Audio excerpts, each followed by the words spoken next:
Escola Tenir. Língua Portuguesa, vídeo aula 3. Revisão capítulos 1 ao 6. Conteúdos, capítulo 1, páginas 24, 25 e 26. Tipos de linguagem, sentidos da comunicação. Olá, sou professora Rosilé de Oliveira Salles, dos 8º anos A, B e C, 2020. Então, para a revisão inicial desse simulado, nós tratamos com o fascínio pelas palavras. Pela palavra, nós nos comunicamos, podemos revelar quem somos e o que desejamos. Por meio das palavras, viajamos e nos reinventamos. Com palavras, podemos mudar, transformar e renovar. A linguagem é um processo comunicativo pelo qual as pessoas interagem entre si. Em diferentes tipos de linguagem, concretizamos toda a forma de expressão, de pensamentos e de ideias. Nós temos como os tipos de linguagem: verbal, não verbal e mista. Na linguagem verbal, a unidade básica é a palavra falada ou escrita. Ao ler essa mensagem de número 1, você percebe a linguagem verbal escrita por meio da leitura deste registro. Abre aspas. Um dia a gente aprende que o tempo é algo que não volta atrás. Por isso, plante seu jardim e decore sua alma, ao invés de esperar que alguém lhe traga flores. Fecha aspas. William Shakespeare. Ao me ouvir, você consegue acompanhar o outro tipo de linguagem verbal, que é a falada. Em linguagens não verbais, como a pintura, a música, a dança, o código Morse, o código de trânsito, as unidades de outro tipo, que podem ser o gesto, a nota musical, o movimento, a imagem, nós temos também como exemplo de linguagem não verbal, desenhos. E aí é representado por essa imagem de um mosquito e o símbolo indicando proibição. Neste caso, só será perceptível a sua compreensão se você entender o processo de enunciação que ela envolve. Para que você tenha uma compreensão do porquê de existir a proibição para o mosquito, é porque você sabe também que deverá estar direcionado o seu conhecimento em relação à questão da dengue. Número 3. Existem também as linguagens mistas que combinam unidades próprias de diferentes linguagens e a linguagem, nesse caso, ela é representada pela verbal e a linguagem não verbal. Se temos o exemplo dessa imagem, você tem de uma linguagem verbal escrita as inscrições em formatos de letras, não é? Que nós temos aí coronavírus, Covid-19, a prevenção está em nossas mãos. E ainda tratando da linguagem mista, nós temos a linguagem não verbal, representada por essa imagem de um par de mãos sendo lavados. Ressaltemos ainda que tais conceitos corresponderão desde que você esteja inserido no processo de comunicação. Uma observação que a gente pode fazer em relação a essa questão das linguagens, com o aparecimento da informática, surgiu também a linguagem digital, que, valendo-se da combinação de números, ela permite armazenar e transmitir informações em meios eletrônicos. Neste caso, não está inserido nesse slide por conta de que na apostila que nós trabalhamos do sistema poliedro, ele não faz essa observação, tá ok? Sentidos da comunicação. Na forma escrita ou oral, empregamos palavras em sentidos diferentes. Isto se dá ao centro de nossa comunicação. As palavras raramente correspondem a uma só ideia ou conceito. Neste caso, elas têm mais de um sentido, aos quais citamos denotação, literal e usual, e conotação irreal e figurada. Então, gente, ocorre a denotação quando a palavra ela é empregada em sua significação usual, literal, como já foi escrito acima, referindo-se a uma realidade concreta. Nós temos como citar exemplos, textos não literários, manuais de instrução, regulamentos, relatórios, dentre outros. Ocorre a conotação quando a palavra ela é empregada em um sentido figurado associativo, possibilitando várias interpretações. Ou seja, o sentido conotativo tem a propriedade de atribuir às palavras significados diferentes de seu sentido original. Como exemplo de denotação, nós temos essa imagem desse cartaz em que se figuram em volta das palavras figuras de linguagens, algumas das figuras de linguagens, e cada uma delas tem um conceitual para você melhor compreender aquelas que melhor identificam cada um dos conceitos das figuras de linguagem. Como exemplo de número 2 aí, do sentido conotativo, nós temos esse cartaz que ele anuncia o Dia das Mães. Nesse caso, esse anúncio, não é publicitário, ele encabeça a ideia de um sentido conotativo, de real, figurado.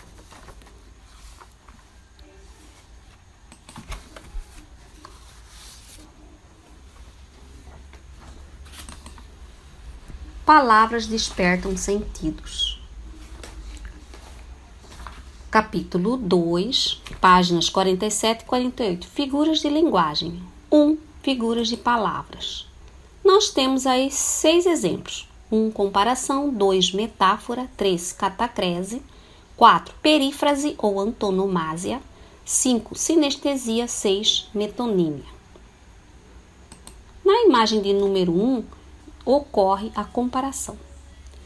A comparação, ela se estabelece dentro de uma aproximação entre dois elementos que se identificam. Neste caso, você tem de fundo, desenhados assemelhando-se a uma tela de computador, a seguinte inscrição: rede social. Faz uma semelhança ao que nós atualmente entendemos no compartilhamento de uma linguagem digital. E você também tem uma rede que está no seu uso denotativo. A rede aí, nesse caso, ela está sendo ocupada por toda a família.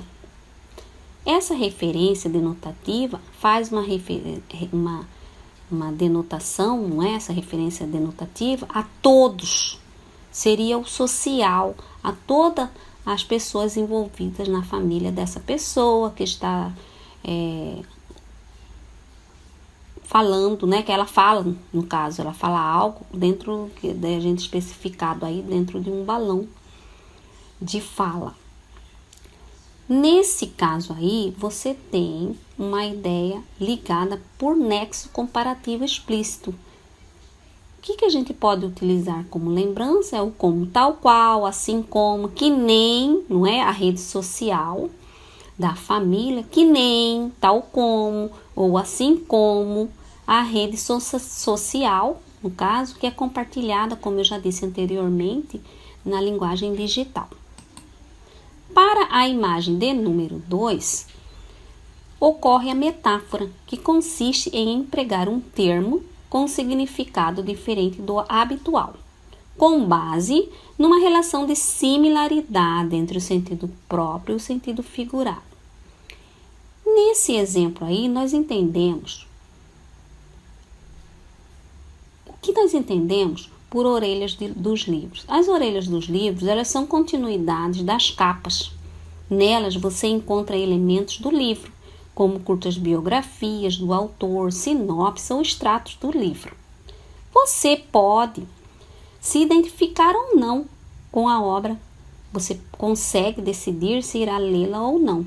Também, gente, existe uma referência em relação à orelha do livro quando as pessoas fazem uma dobra das páginas para fazer uma marcação.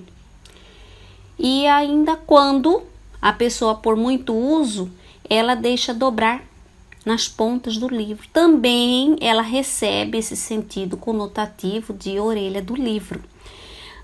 Entretanto, essa referência aí, temos uma ideia metafórica que sugere que quando se ouve uma indicação de uma narrativa, de uma obra, perfaz a ideia de curiosidade pelo livro.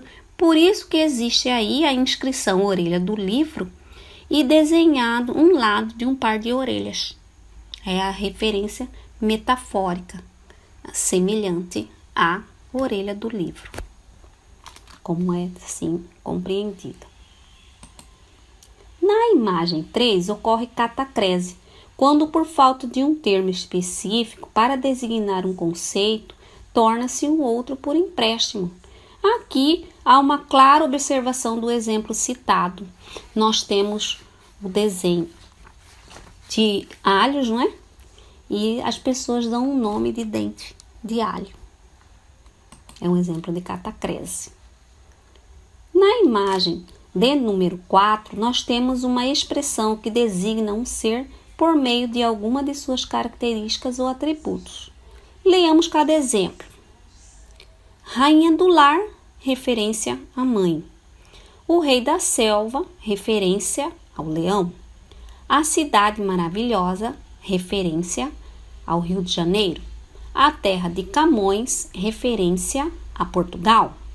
A última flor do lácio, inculta e bela, é o último exemplo que nós temos aqui elencado, faz uma referência à língua portuguesa. E aí nós partimos para a sinestesia. Temos nesse momento esse caso de sinestesia que ela mescla numa expressão sensações percebidas por diferentes órgãos sensoriais. E nós temos aí exemplos como da audição, visão, tato, paladar e olfato. Observe cada um dos exemplos aqui citados. Vamos respirar o ar verde do outono. Respirar, referência ao olfato, verde, visão, no sentido das cores. Sempre havia ao amanhecer uma cor estridente no horizonte. Cor é uma referência à visão, estridente à audição. Era uma sonoridade aveludada como a superfície de uma flor. Sonoridade, audição, aveludada, tato. Ele costumava sentir um odor agridoce durante as manhãs. Odor, olfato, agridoce, paladar. Por lá, até o som tinha a cor do bronze. Som, audição, cor do bronze, visão. Como era áspero o aroma daquela fruta exótica. Áspero, tato, aroma, olfato. Temos nesse momento casos de metonímia. Assim como a metáfora consiste numa transposição de significado, ou seja, uma palavra que usualmente significa uma coisa passa a ser utilizada com outro sentido.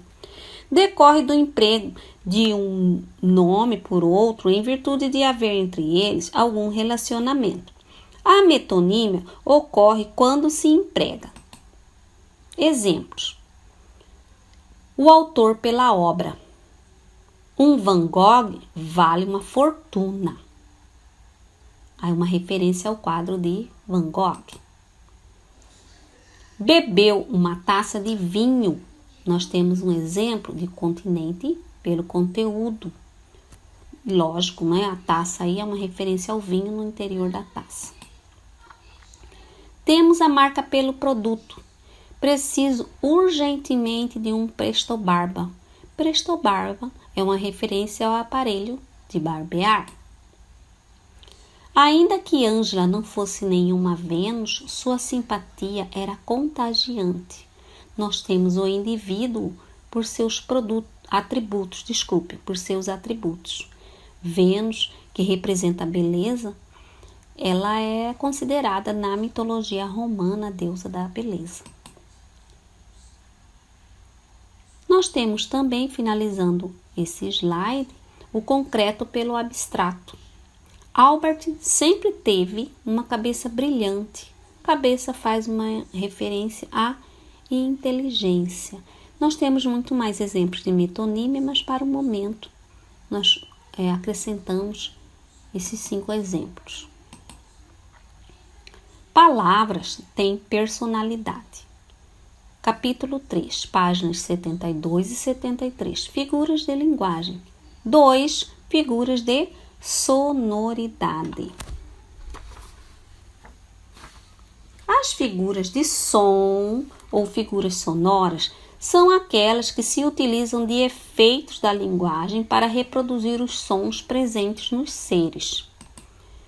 Temos como exemplos a sonância, a literação, onomatopeia, paronomásia. Para exemplos 1 e 2, comecemos por aliteração. A literação consiste na repetição ordenada de mesmos sons consonantais. Exemplo, abre aspas, boi bem brabo, bem bravo, bate baixo, bota baba, boi berrando, fecha aspas, de Guimarães Rosa. Observe a constante repetição da letra consonantal, não é? O B. Assonância consiste na repetição ordenada de mesmos sons vocálicos. Abre aspas. Plangentes violões, dormentes, morno. Fecha aspas. Cruz e Souza. Você tem destacado aí vogais A, E e U. Onomatopeia consiste na criação de uma palavra para imitar sons e ruídos. É uma figura que procura imitar os ruídos e não apenas sugeri-los. Citemos os exemplos. Primeiro exemplo, um homem aparentemente está com muito medo e ele faz o som do glu, roendo também as unhas. O segundo exemplo, você tem uma pessoa comendo. Então, como ele deu uma mordida no sanduíche, ele fala nhaque. O som, né, do barulho da mordida. No terceiro exemplo, você tem esta pessoa aí que está com muito frio. E o som que sai estridente ali é brrr. No quarto exemplo, a pessoa está aparentemente chorando, chuif. No quinto exemplo, essa pessoa está com raiva, grrr. No sexto exemplo, a pessoa está chorando, puá. No último exemplo, a pessoa também está comendo, chomp, chomp. Me perdoem as sonoridades que foram tentadas, não é? Até o momento. Número 4. Nós temos como exemplo paronomásia. Ela consiste na aproximação de palavras de sons parecidos, mas de significados distintos. Abre aspas. Berro pelo aterro, pelo desterro. Berro por seu berro, pelo seu erro. Quero que você me ganhe. Desculpe, quero que você ganhe. Que você me apanhe. Sou o seu bezerro, gritando mamãe. Fecha aspas, de Caetano Veloso. Você tem aí como exemplos de paronomásias berro, aterro, desterro. Quero que ganhe e apanhe. Palavras se desdobram. Capítulo 4, páginas 92, 93 e 94. Figuras de linguagem. 3. Figuras de pensamento. As figuras de pensamento são utilizadas para exprimir ideias, ampliando e alterando os sentidos dos termos e das relações entre as palavras. Temos 8 exemplos. Primeiro, eufemismo. 2, hipérbole. 3, ironia. 4. Antítese. 5. Paradoxo. 6. Prosopopeia ou personificação. 7. Apóstrofe. 8. Gradação. Número 1. Eufemismo. O eufemismo ele consiste em atenuar um pensamento desagradável ou chocante. Exemplo: 3 pessoas, sendo que uma está falando e as demais ouvindo. A que fala diz o seguinte: fofoqueira não, querida. Eu sou produtora de biografias orais não autorizadas. Quer dizer, ela quis suavizar a pessoa desagradável, não é mesmo? Que ela é. Número 2. Hipérbole. Trata-se de exagerar uma ideia com finalidade enfática. Você tem uma imagem aí que representa uma pessoa que está nadando em dinheiro. E você tem a seguinte oração abaixo: vive nadando em dinheiro. Existe aí uma constante observação de exagero da ideia. Quer dizer que a pessoa tem muito dinheiro. Ironia. É o recurso linguístico que consiste em afirmar o contrário do que se pensa. 2 pessoas conversando, a primeira pergunta: você é ateu? E a segunda: sou, graças a Deus. Então aí você vê a ideia contrária daquilo que ele fala. Antítese.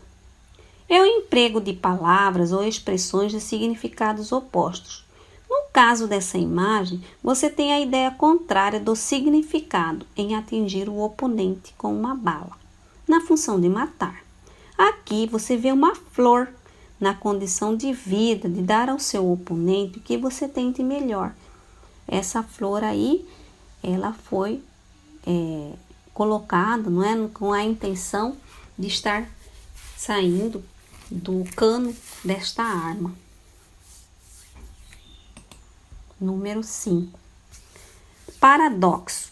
Consiste no uso de palavras de sentido oposto que parecem excluir-se mutuamente, mas no contexto elas se completam, reforçam uma ideia ou uma expressão. A contrariedade aqui ela é observada nos quadrinhos 1 e 3. No primeiro, ressalta a insatisfação da espera e a demora dessa pessoa em ser atendida. Ela fala assim: que demora, esse médico é muito lento. Até que ela é chamada. Próximo, no quadrinho do meio, o médico já passa um receituário para a mão dele e diz o seguinte: faça esses exames e volte para me mostrar. No quadrinho 3, ele sai ainda insatisfeito, não é mesmo? Nem 5 minutos de consulta, esse médico é muito rápido. Então aí você vê no 3, ele ressalta essa insatisfação também, contudo, da rapidez com que a pessoa foi atendida. Então, se no quadrinho 1 o médico era muito lento, ele especifica lá no quadrinho 3 que ele era também rápido demais. E aí que existe a ideia no sentido oposto. Número 6. Ocorre a prosopopeia ou personificação, que ela consiste em atribuir seres inanimados características próprias dos seres humanos. Nesta tirinha, você observa que ocorrem essas atribuições dos humanos a animais. Como que a gente pode observar? Pelas falas, pelos pensamentos, inclusive pelas ocupações sociais de cada um. Em que o pai da jovem, não é? Ele pergunta qual a ocupação do pretendente da filha, e o pretendente da filha lembra que ele é um malabarista e equilibrista também, não é mesmo? E ele diz que ele trabalha na indústria de entretenimento. Nesse caso aí, você vê uma clara situação estabelecida aos animais, que aí a gente cita cachorros, não é? Com também uma clara intenção voltada a atitudes, pensamentos, raciocínios humanos.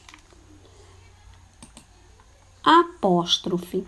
A apóstrofe é a interpelação enfática de pessoas ou seres personificados. Em destaque as palavras escritas: ó mar salgado, é um vocativo, não é mesmo? Senhor, Deus dos desgraçados, Deus, Deus. Número 8. Gradação.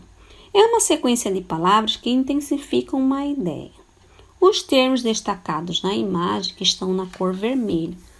Observe a ideia de gradação intensa.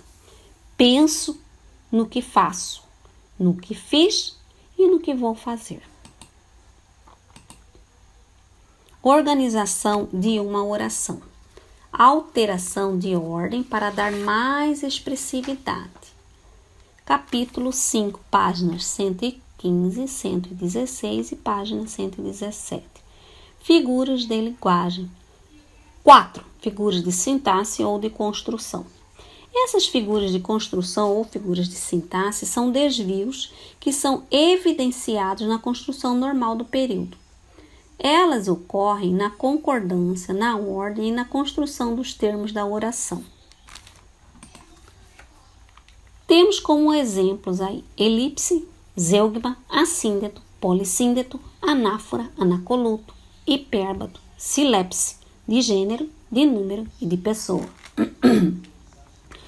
Na 1 e 2, neste exemplo, nós temos elipse, que consiste na omissão de um termo facilmente identificado pelo contexto. Exemplo, este prefácio, apesar interessante, inútil.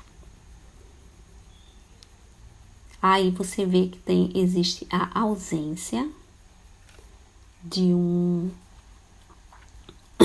verbo. Zeugma. Perdoe-me minha voz. Ocorre quando se omite um termo que já apareceu antes, ou seja, consiste na elipse de um termo que antes fora mencionado. Exemplo, nem ele entende a nós, nem nós a ele. Não foi repetido o verbo aí. Qual seria que eu poderia dizer para vocês a diferença da elipse para o zeugma? A elipse, ela nem aparece na oração. Agora, o zeugma, ela precisa aparecer pelo menos uma única vez. Número 3.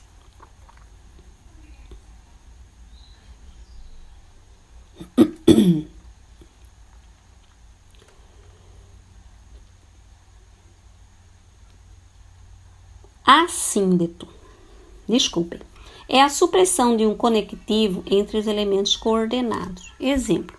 Pense, fale, compre, beba, leia, vote, não se esqueça, use, seja, ouça, diga, tenha, more, gaste e viva, pense, fale, compra, beba, leia, vote, não se esqueça, use, seja, ouça, diga, não, senhor, sim, senhor. Aí você vê que falta o conectivo na sequência de orações. Polissíndeto. Polissíndeto consiste na repetição de conectivos ligando termos da oração ou elementos do período. Exemplo, disseste que se a tua voz tivesse força igual à imensa dor que sentes, teu grito acordaria não só a tua casa, mas a vizinhança inteira. E há tempos, nem os santos têm ao certo a medida da maldade. E há tempos, são os jovens que adoecem. E há tempos, o encanto está ausente. E há ferrugem nos sorrisos, e só o acaso estende os braços, quem procura abrigo e proteção. Você vê, inclusive, que o E aí, ele está destacado para identificar o conectivo que aparece em várias vezes nos versos. Anáfora. É a repetição da mesma palavra ou expressão no início de várias orações, períodos ou versos. Aqui você tem 3 versos. 5 versos que foi repetido eu sou. Aí é o exemplo típico de anáfora. Nós temos outras figuras de linguagem, mas aqui eu ressalto a colocação da anáfora pelas 2 palavras, né? Um pronome e um verbo. Lendo, eu sou a luz das estrelas, eu sou a cor do luar, eu sou as coisas da vida, eu sou o medo de amar. Eu sou o medo do fraco, a força da imaginação. O blefe do jogador, eu sou, eu fui, eu vou. Número 6. Anacoluto. Consiste em deixar um termo solto na frase. Isso ocorre geralmente porque se inicia uma determinada construção sintática e depois se opta por outra. Então, nós temos aí essa interrupção sintática, umas moedas velhas caídas no fundo da gaveta. Nós descobrimos o seu valor depois que o colecionador as quis comprar. Existe uma desconstrução no sentido da introdução da ideia. O segundo exemplo ele é mais claro. Os nordestinos, quando chegam em família, entre sacos e sacola na estação central, eu acho que merecem mais do que uma reportagem. Merece um livro que conte a luta e a resistência dessa brava gente. Você vê que ocorre essa desconstrução, melhor dizendo, né, uma interrupção dessa construção sintática. Número 7. Hipérbato. Ou inversão. Consiste no deslocamento dos termos da oração ou das orações no período. Ou seja, é a mudança da ordem natural dos termos da frase. Exemplos. São como cristais as palavras. Na ordem direta, as palavras são como cristais. Exemplo 2. Aquela triste e leda madrugada. Aquela madrugada triste e leda, que seria a ordem direta. Escura, sombria e assustadora noite. Noite, escura, sombria e assustadora. Quarto exemplo. Das minhas coisas cuido eu. Eu cuido das minhas coisas. Você vê a inversão, no caso, da ordem direta. Silepse. Os termos utilizados como forma de tratamento aí, dentre outras características, são trabalhados dentro dessa silepse. A palavra silepse, ela é originária do grego silepsis, que significa ação de reunir. A ação de tomar em conjunto também pode ser entendida como uma ação de compreender. Nesse caso aqui, no primeiro caso, nós temos silepse de gênero, no segundo caso, silepse de número, no terceiro caso, silepse de pessoa. Para a silepse de gênero, a gente tem o seguinte exemplo. Quando a gente é novo, gosta de fazer bonito. Guimarães Rosa. Neste caso aí, quando funciona como predicativo, o adjetivo que a ele se refere, ele vai sempre para o masculino, quando ele deveria concordar com a forma desse predicativo. Não, nesse caso aí, não com a pessoa a quem a expressão está se referindo, não é? Você tem aí a gente, que está em destaque, é o predicativo, é o feminino substantivo, né? Que está em feminino. E o predicativo novo, ele teria que concordar com gente feminino, acompanhado do artigo a.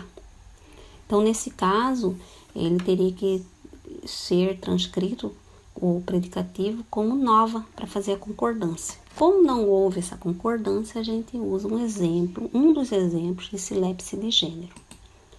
Para a silepse de número, a gente tem o seguinte exemplo. Corria gente de todos os lados e gritavam. É de Mário Barreto. As palavras em destaques, você tem aí a palavra gente, que é um substantivo que está no singular. Ele foi compreendido pela situação da ideia em particular, de um grupo todo, ele foi compreendido no plural. Por este motivo, o verbo, ele ficou no plural. Então, nesse caso aí, você tem uma ideia de compreensão pelo falante, em particular, dessa palavra aí. gritavam, e a pessoa vai compreender, faz uma referência à palavra gente. Mas se gente está na forma singular, o correto é que o verbo acompanhasse assim. Silepse de pessoa, nós temos como esse terceiro exemplo. Na noite seguinte, estávamos reunidas algumas pessoas, de Machado de Assis. Quanto a essa silepse de pessoa, o que nos ocorre aqui? Se você observar, estávamos, está na primeira pessoa do plural. E algumas pessoas está também no plural, só que está na terceira pessoa. Nesse caso aí, o que acontece? A pessoa de discurso, ela se incluiu num sujeito enunciado da terceira pessoa. Nesse caso aí, que está no plural, não é mesmo? Olha lá, algumas pessoas. É a terceira pessoa que está no plural. O verbo deveria acompanhá-la, só que foi acrescentado ao verbo a primeira pessoa do plural, porque a pessoa se incluiu. Então, finalizando a nossa videoaula, essa de revisão para o simulado, dos capítulos 1 ao 6, nós temos as referências bibliográficas e digitais. Agradeço mais uma vez pela atenção de todos vocês. Desculpem a minha